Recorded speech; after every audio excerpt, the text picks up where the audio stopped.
Principal Dr. Joseph Shri, Director Professor Manoj Matthew, Shri Venugopal Govind, and Principal Dr. J. Isaac, members of the faculty of this college, and my young friends. After an introduction like that, there is no alternative to disappointing you. The only qualification that I have, which he didn't mention, is that at one stage I used to be an excellency. Now I'm just an X. I had the joy of visiting your campus this morning when I went for a walk around at least part of your grounds.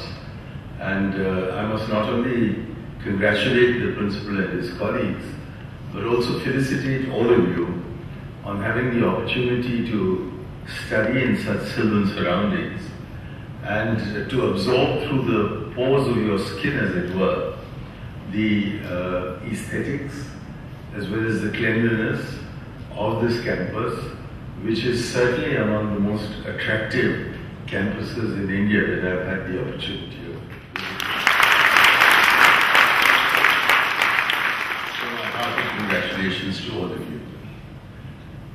I have been asked to speak to you on the subject of youth and nation development.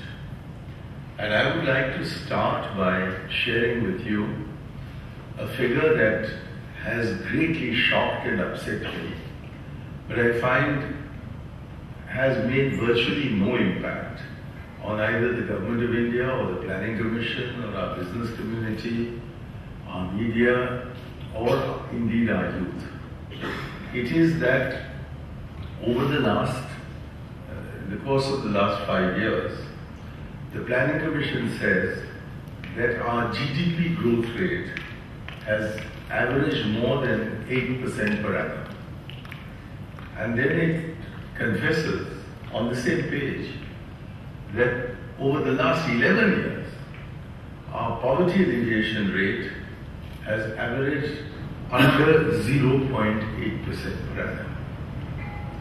And this leaves me staggered, because what it means is that in this period of accelerated economic growth, we have ended up as a country that is more unequal than the Nizam's Hyderabad or the Zamorin's Calicut.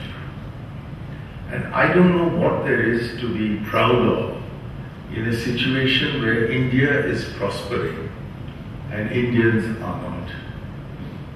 And I think it is this nation, not the superpower of the 21st century, not shining India, in which I would like to see you playing a role, but rather to see you playing a role as Gen Next in trying to bring about some element of justice, some element of equity, some element of social dignity to the nation to which all of us belong.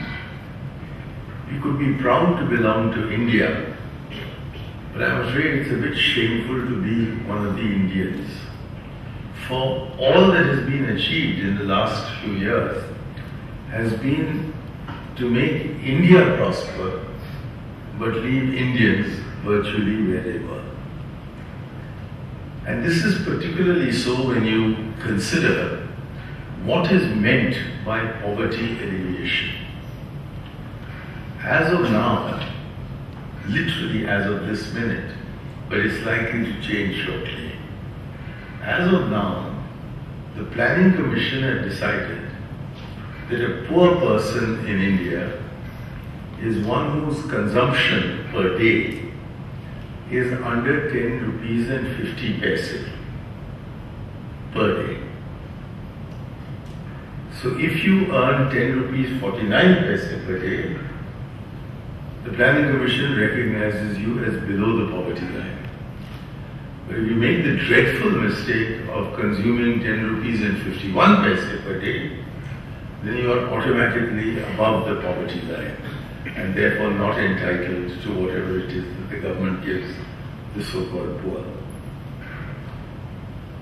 A friend of mine who alas is no more, Dr. Arjun Sengupta, was asked some years ago to head a committee which looked into the problems of unorganized enterprises in the country.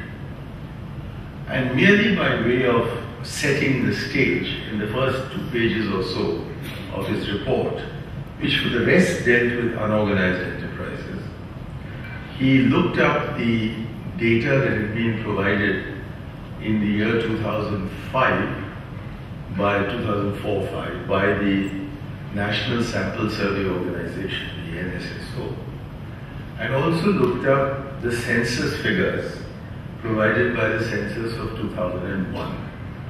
And by marrying these two together, and with a leap of imagination, he provided the following information.